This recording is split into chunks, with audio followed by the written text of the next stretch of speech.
Yes, hello again YouTube.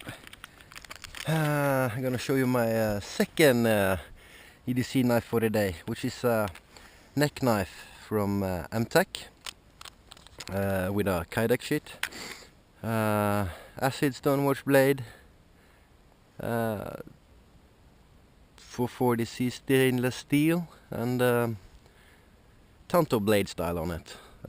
It didn't come very sharp, but I sharpened it and it's pretty darn sharp now. And it's an easy, lightweight neck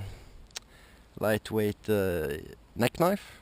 And yeah, it's a budget neck knife as well. It doesn't cost, I don't know, I think I paid about $15 for it or something like that. So yeah, it's a cool neck knife. And that's my EDC knife number 2 for the day.